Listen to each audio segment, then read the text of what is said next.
Hello, I'm Dr. Avi Shariv. Thank you for taking the time to join me to discuss our recent article in Developmental Medicine and Child Neurology, named Parental Counseling and Autopsy Results, a retrospective diagnostic cohort study at a multidisciplinary fetal neurology clinic.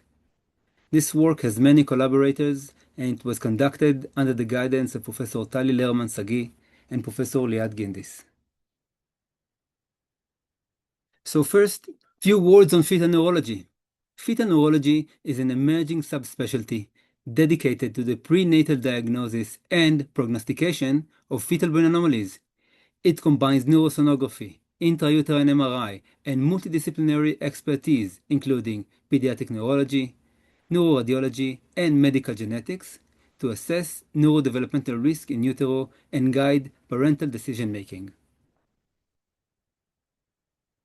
For those interested in a broader fetal neurology overview, I highly recommend the article by Hart and Lerman-Sagi in the September issue of Developmental Medicine and Child Neurology. So, the biggest challenge is giving the parents the correct diagnosis and prognosis. Since the field of fetal neurology is new and developing, there are still many gaps in our ability to identify brain anomalies and to interpret the images and subsequently draw the right conclusions. Prenatal counseling relies heavily on imaging, but its accuracy is rarely validated against postmortem findings.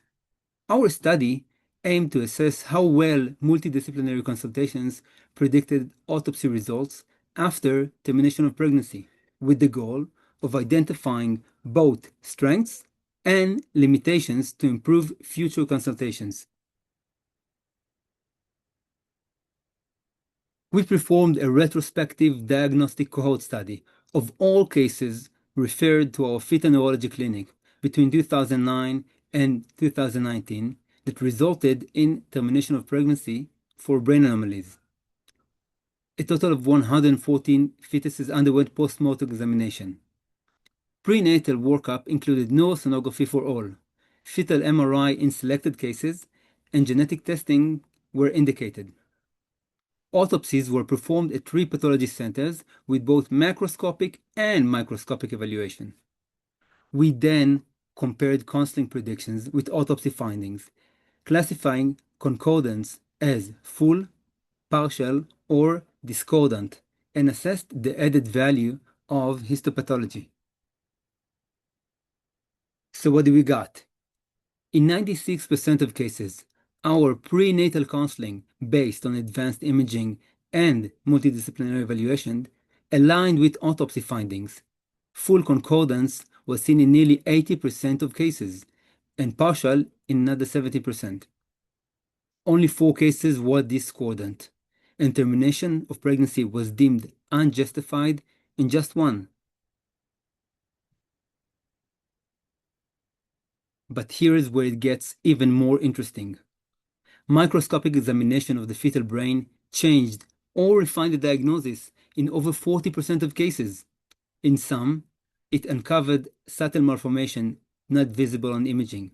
In others, it clarified that what looked like a developmental anomaly was actually a disruptive lesion.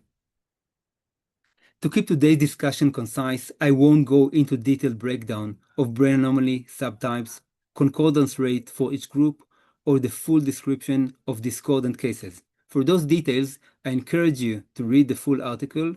You can find the link to it in the description below. So this is the largest single-center cohort comparing prenatal counseling with autopsy findings, and the only one rooted in multidisciplinary fetal neurology. Unlike earlier studies, it reflects real-world late gestation decision-making, where the clinical and ethical stakes are greatest. Even with modern imaging, histopathology added clinically relevant insights in over 40% of cases, highlighting autopsy's role not only as confirmation, but as a teaching and quality control tool. Yes, this was a retrospective study, and access to MRI and genetic testing has evolved over the past decade. But this reflects clinical reality and underscores the importance of ongoing evaluation.